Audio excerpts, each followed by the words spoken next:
pro out there, I would challenge you, wait until we get to the end of this video. I'm going to reveal some shocking insights that are definitely going to blow your mind. But I'm going to explain this to you in 3 simple, fast steps. Step number 1, we're going to go over the Fed put. We're going to explain this and what is quantitative easing. How does this work? The first thing that we need to do is define 2 terms, base money and broad money. So to do that, let's go right to Investopedia. The monetary base or base money is the total amount of currency that is either in general circulation in the hands of the public or in the commercial bank deposits held at the central bank reserves. In other words, bank reserves held at the Fed. Where broad money is a category for measuring the amount of total money circulating within the real economy. So base money and broad money. I want to point out before we go any further that this side of the whiteboard, where we're dealing with base money, this creates the boom-bust cycles. This is all about the financial economy.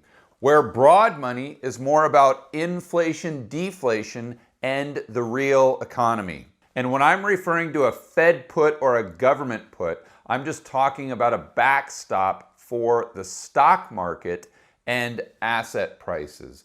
But it starts right here with the Federal Reserve and their primary dealer bank. We've got one here, and they're called Goldman Parachutes. I think you can guess who that is. So the Fed says, Goldman Parachutes, we need to buy some of your assets because we have to print up some funny money. We have to increase the base money supply.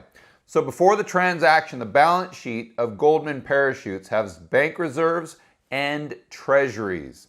The Fed has bank reserves, which are really just deposit accounts for the primary dealer banks and the banks under the Fed's umbrella. And they might have some treasuries, mortgage-backed securities, or sausages, something like that. But after the transaction, what happens is Goldman Parachutes sells the treasuries to the Fed. Those go on to the Fed's balance sheet, onto the asset side. It's added to the asset side of their balance sheet.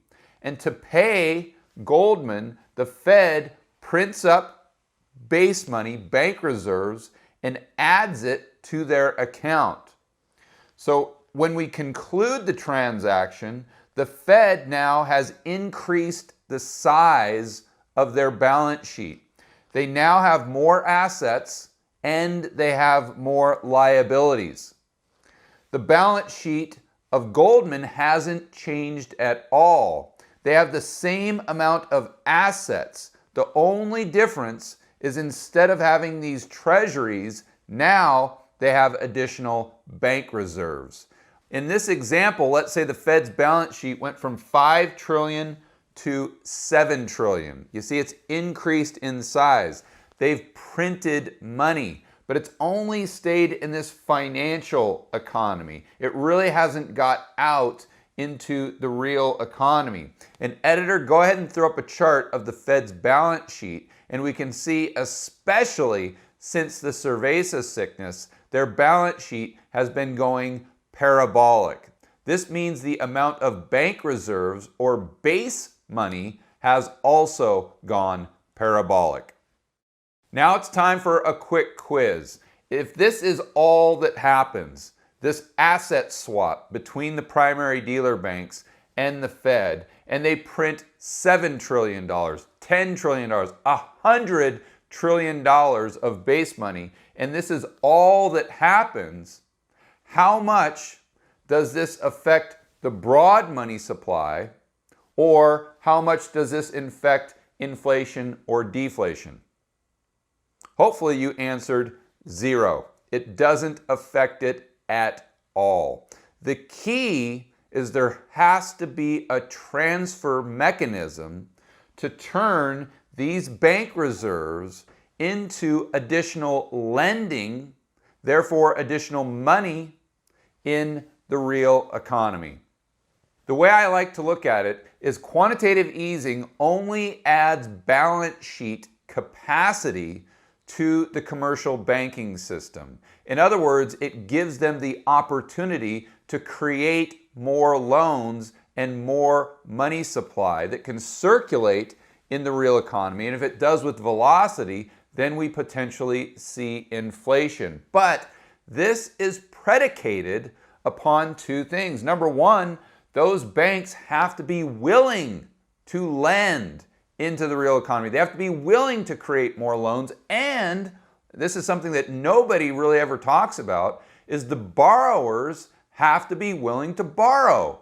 And if you're the average Joe out there and you're being hit with all these lockdowns from the cerveza sickness, there's a lot of uncertainty. Plus, you've got a $100,000 Ford truck payment that you're making. You've got a mortgage. You're sending all your kids to school. You really are just living paycheck to paycheck, although you might be making $75,000 a year. Does your personal balance sheet have any more capacity to take on any more debt? No. Therefore, the additional bank reserves just get stuck at the Fed, and that additional balance sheet capacity for the commercial banks doesn't do anything. It remains stagnant. Let's not forget the government needs inflation. They're the largest debtor in human history. They have to have inflation or they're going to flat out default. Those are pretty much their only two options. But how can they achieve this if the transfer mechanism is broken? This is why Powell always comes out and says that we need more fiscal spending, fiscal spending, fiscal spending. He's saying basically we need a government put, not only for the market to boost asset prices, but also to create this inflation so the government debt doesn't implode in the future, bringing down the entire house of cards. I always say the economy is built on three things: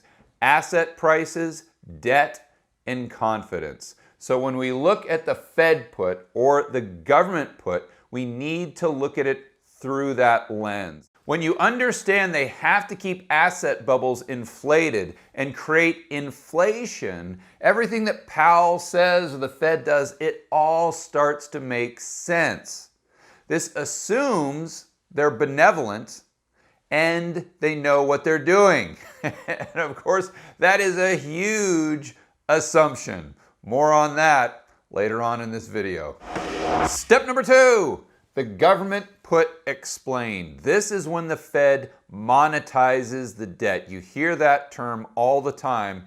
Here's how it works. The government issues treasury and basically the Fed buys them directly. It's through a shell game with the primary dealer banks like Goldman Parachutes. But the bottom line is those treasuries end up on the Fed's balance sheets within minutes or sometimes days of the auction.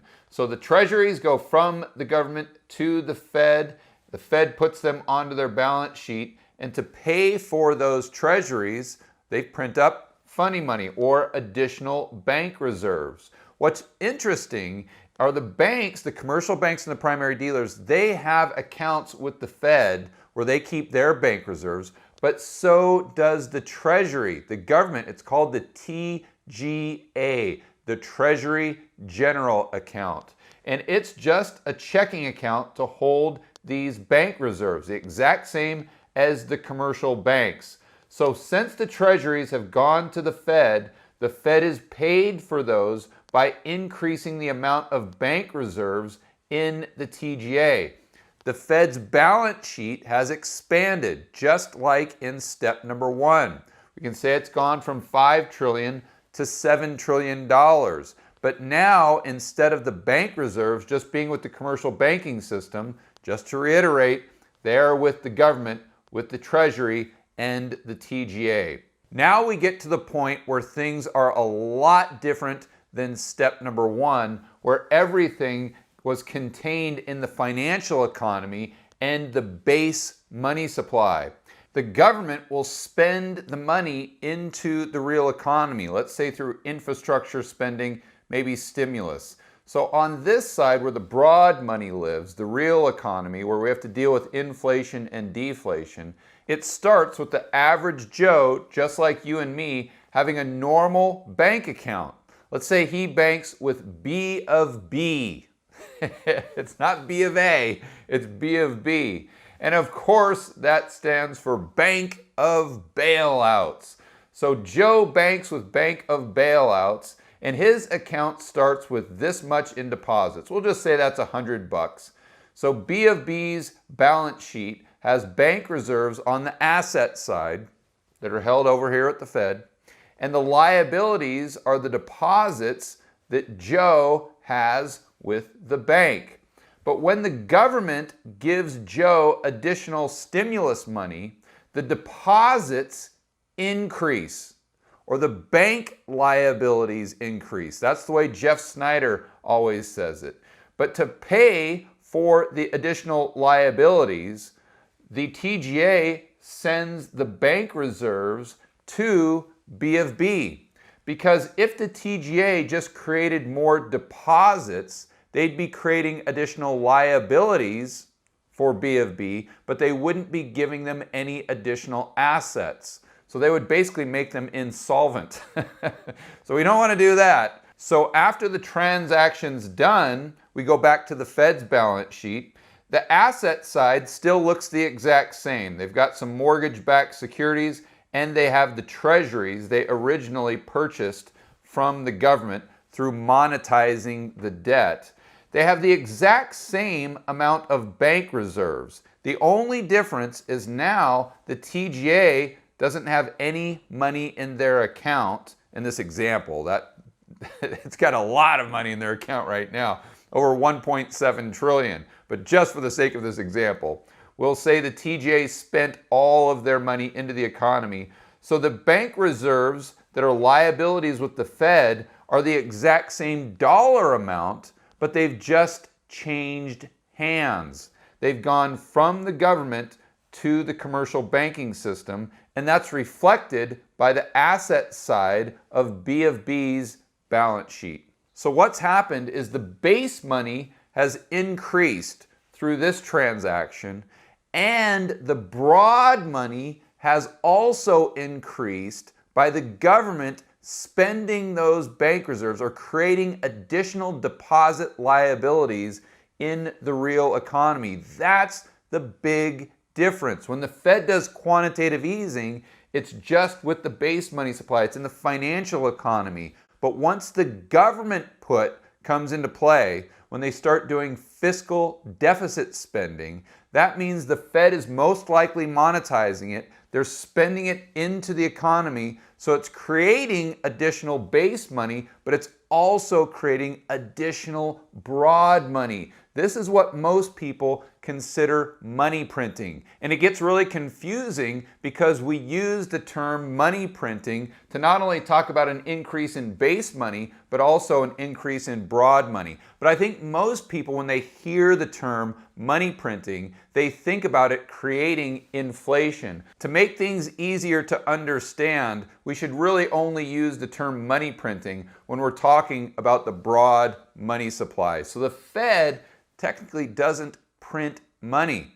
They only print bank reserves. Now there's additional deposits in the system, and what's been happening lately is those deposits are going straight into Robinhood accounts, like this one with Davey Day Trader, who's got a box of pizza and a computer. Of course, the only thing on the computer screen is the word buy.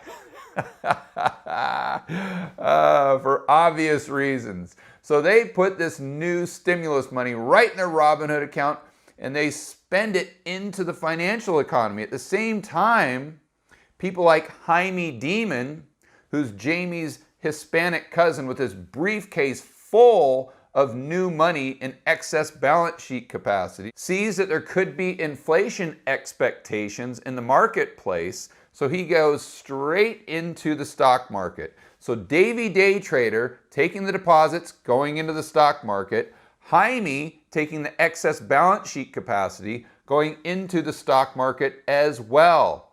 So this government put recently has caused the base money to increase, the broad money to increase, and the stock market to go up as well. but it hasn't really created the type of inflation the government needs.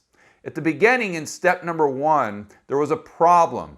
They had a transfer mechanism that they couldn't get around. Well, now they've solved the problem of the transfer mechanism, but you still have the problem of velocity in getting these people to actually spend the money to get it circulating in the economy to create the inflation the government needs to pay their debt back with devalued currency units. But there's a problem. They still have to rely on Davy and Jaime to keep these asset bubbles inflated. What if we get to a point where Davy isn't stupid enough to continue to play ball and Jaime isn't greedy enough to play the game? And I realize that's not going to happen.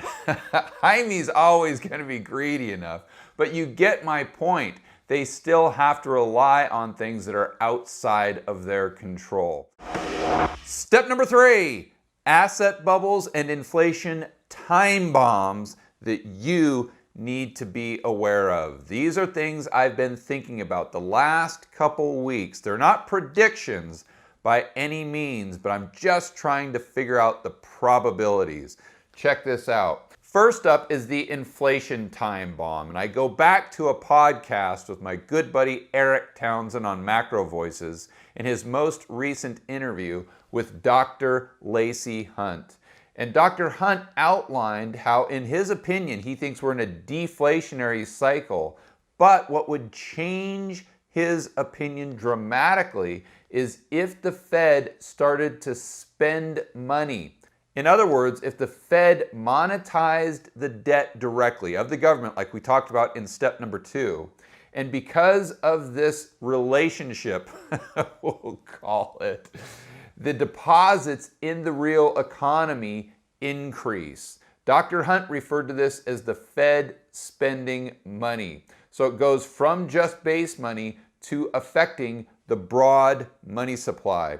This is the catalyst that he pointed to himself. I'm not putting words in his mouth, where he would go from a deflationary stance, not to inflation, but he felt we'd go directly into hyperinflation. And to hear him explain this in his own words, let's go right to the clip from the Macro Voices episode. That does raise the risk, and you're correct to say so, that we change the Federal Reserve Act and we let the Federal Reserve print money. That's a real risk, and it's a risk that I am extremely cognizant of. But let me tell you this, we're going to make everyone extremely miserable in very short order. There are numerous cases of this. This was tried by Chiang Kai-shek in the 1930s, the Germany in the 1920s. This was tried by Yugoslavia and Hungary at the end of World War II. There was a famous Bolivian case in the 20th century. And basically, it was the path that was taken by the Bourbons of France and the Romans and the Mesopotamians. They built up huge debts, which they could not service. And so take the Bourbon case, which is perhaps the most well-documented. They took on a great deal of debt to finance the French and Indian Wars, which was really a world war. It was in Europe, it was called the 7 Years' War. Then they financed the American Revolution. Cost the French more for us to win the American Revolution. It cost them more for us to win than it cost us. And then they went into high living and so forth. And so what was the solution of the Bourbons? Well, to issue a worthless metallic coin. And eventually the inflation became extreme. And so going to money printing is an avenue, and it may be seized upon, but the result is social rupture and the collapse of the financial system. People will not want to hold financial assets. The whole world will be turned upside down, Eric. Next, the bubble time bomb. And I'm referring specifically here to the stock market bubble. And this comes directly from Michael Green. I've been listening to a lot of his podcasts or his interviews recently, and if you haven't heard Mike Green on Real Vision or Grant Williams and Bill Fleckenstein's podcast, The End Game, you've got to do so as soon as you get done with this video. I can't recommend it enough. And this is a massive oversimplification of what Mike talks about. And I think I'll do a video on it next week because it's absolutely fascinating. But it's the difference between passive investing and active investing, and how all of the money is now going into these passive investment vehicles like Vanguard. We'll call it the mega fund. Right now, let's say we've got 50-50 split between active managers and these passive funds. The way the active manager makes his or her decisions is through a qualitative or quantitative analysis. They use the balance sheet, the P&L, future cash flows, PE ratios, and macro analysis. Not so for mega fund. The only thing they use to make their decisions on whether or not they're going to buy or sell is if they have people that have invested in the fund saying, hey, I want my money back. Or if they have other people that say, hey, here's some more money. If the people want their money back, mega fund has to sell. If the people give them more money, mega fund has to buy. This is literally their entire decision-making process. But we've seen recently the trend towards more and more people going into mega fund because their fees are so cheap, and people like Warren Buffett say it's the best thing to do, and pretty much every single financial guru on YouTube tells you to do the exact same thing. Go into an index fund. It's the best way to invest for the average Joe and Jane. What happens if we go from 60% to 70%? And just as a thought experiment, what if we went to 100% of the investable assets for the stock market in the mega fund? It becomes this Thanos mega fund. It just controls everything. We have no more active managers that are doing the quantitative or qualitative analysis. The investors go to the Thanos mega fund and they say, hey, we want our money back. We want our money back. We're retiring. We're baby boomers. We've got bills to pay. The only thing Thanos mega fund can do is sell. But the problem is, who do they sell their stock to? Before, they'd sell it to the active manager at a certain price because he or she would do valuation analysis and say, okay, at 20 bucks, I don't like it, but at 5, I'll go ahead and hit the bid. Here, regardless how low the price goes, there is no bid. None. Because all of the assets are in the Thanos mega fund. So who would have to come in and hit the bid? Of course, the only player left in the game, the Fed. And as you know, right now, they're buying corporate debt, they're buying junk debt, they're buying mortgage-backed securities, they're buying treasuries like they're going out of style. All of these assets are going onto the Fed's balance sheet. So what happens in the future when the Fed becomes the only buyer or potential buyer of stocks when the people that are in the Thanos mega fund want to sell? The Fed ends up owning all the assets. For more content that'll help you build wealth and thrive in a world of out-of-control central banks and big governments, check out this playlist right here, and I will see you on the next video.